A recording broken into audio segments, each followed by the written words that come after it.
I'm Luke. I'm Luke's queen. And now it's time for CHS Today. The annual kickball tournament will be held next Wednesday, October 19th. Reminder to all team captains, entry fees need to be turned in to Miss Dungan today. There will be a speech team meeting in Mr. Codwell's room during SRE on Thursday, October 20th. All the students going on the International Festival field trip on October 15th have an SRE meeting today in JA 201. The academic team season will start soon. There will be a call-out meeting for anyone interested in JA 201 during SRE next Tuesday. The topic this year is the age of exploration from 1400 through 1650.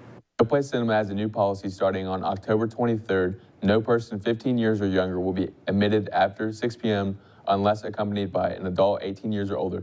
The adult must purchase tickets and is responsible for the behavior and safety of the minor. So if you freshmen had movie plans this weekend, you might want to take your parents. Tonight, the drama department presents opening night of The Legend of Sleepy Hollow. Sleepy Hollow is a story of schoolmaster named Ichabod Crane who comes to town and strives for the affections of Katrina Van Tassel. On his journey, he comes across the stories of ghosts and apparitions. Let's take a look at why you should come and witness the spectacle of Sleepy Hollow. The play is The Legend of Sleepy Hollow. It's about the protagonist, Ichabod Crane, yours truly. He's a new teacher in the titular Sleepy Hollow. Hijinks ensue, and so do scary things. I am Jonathan Doolittle.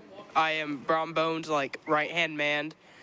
I'm kind of like his best friend in the play, where I just go and yes him to the girl he wants. I play the Snow Maiden, which is kind of like a ghost. People should come see this play because we've put in a lot of work and it'll be pretty entertaining. Crew, we put in a lot of hard work. Crew made this gorgeous tree just made out of paper and chicken wire and wood, and it looks very realistic. It looks very cool, and we need a lot more crew members to do the same thing. And if you were to join theater, I'm sure you'd have an amazing time. I actually play two parts here. I play Derek Von Bummel. He's one of the Sleepy Hollow boys, and I also play Parson Brower, which he's Parson. People should come out to see this because there's definitely some talented kids, and they put in a lot of hard work. So I definitely think it'd be a fun experience to come and see. I like the scenes that are more high intensity, more towards the middle and later parts of the show. The Legends of Sleepy Hollow will take place Friday and Saturday at 7 and Sunday at 3. Don't forget, student tickets are $5 and adult tickets are $8. The show starts at 7 and doors open at 6:30 for tonight and tomorrow. Sunday show is at 3 and doors will open at 2:30. Purdue Richmond will be visiting today at lunch for those interested in more information. There will be a student council meeting in Mr. Codwell's room during SRE on Wednesday, October 19th. Next Friday, all junior dual credit American history students will be going on a field trip to the Levi Coffin House.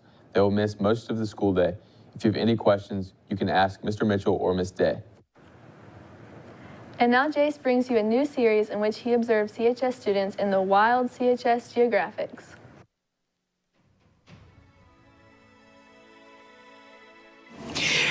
Hello everybody, here at CHS we find a wild crow eating trash in the middle of the courtyard. It's very wild and very fat, showing signs of measly grazing, and there it goes, flying away into the sunset. As well in this environment, we see wild ACP Lifetime Fitness kids. They wave at us, but they don't know we don't care. Now we see as a wild valedictorian gritties through the courtyard. He's very elusive. Now, as we see the wild calculus students unbelievably entranced in their work, except for the fact that Miss Combs is not here today, so they do nothing instead. Here we have the wild Carter de Board. He has no idea what he should actually be doing with his study hall period, but he is intently working on something, perhaps late work. Here, he begins to notice our presence and is confused, baffled, and amazed. How interesting. We have come across the wild office runners of CHS. Their jobs are very important, but only when they're actually doing them. On most occasions, they just kind of sit around and do nothing. We are attempting to contact one of them right now. Never mind. Our contact has failed. Here today, we have wild, only to assumed, algebra children. They are intently learning and absorbing as much information as possible. Meanwhile, Colton DeBould is in the background, doing nothing, playing on his phone. Do you know who Joe is? Yeah, Who? I can't say. I think you can. I can't. Okay. On this day in 1774, the First Continental Congress issued the Declaration of Colonial Rights and Grievances. The declaration denied Parliament's right to tax the colonies and lambasted the British for stationing troops in Boston.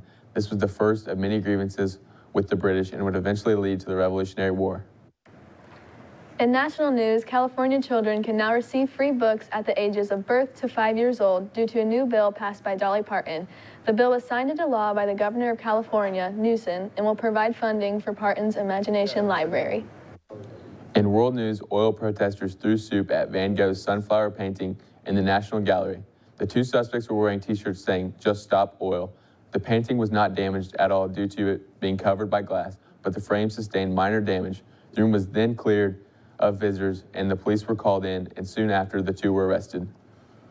Lunch for Monday will be jumbo, crispy, juicy breaded chicken tenders alongside a warm blueberry waffle, iconic cheeseburger in a bun, and a ham and cheese bagel melt. The weather really makes me shiver my timber. Will it stay that way, Lucas?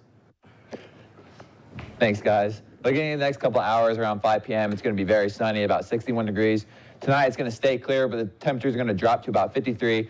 And tomorrow morning, it's going to be more cloudy, and the temperature is going to drop even more to about 44 degrees. Looking in the next couple of days, Saturday, it's going to be sunny. The high is going to be 58, and the low is going to be 42. Sunday, that high is going to increase to 67 degrees, but the clouds are going to be out a little bit more. And Monday, the winds are going to pick up a lot more.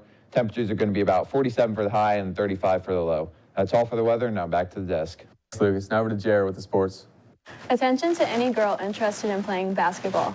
Practice will start on Monday from 4 to 6 at the Bowl. You must have a physical on file.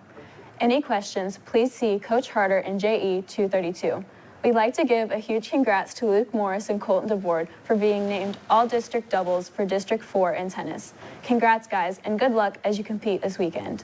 There is no sports action for tonight. Tomorrow, football will play their last regular season game at Batesville at 11.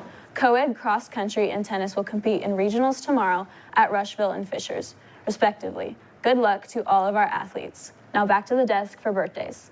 Thanks, Jared. Birthdays for today are Dylan Bowling, Brina McClain, and JJ Fuentes Garcia. Birthdays for this weekend are Kylie Lynn, Emma Whittemore, Logan Padgett, Kendra Boyd, Abigail Schwartz, Madison Schwartz, Trevor Hansen, Danique Hobbs, and Robert Klontz. Happy birthday. That's Gerald the Troll. He's my king, and that's all for CHS Today.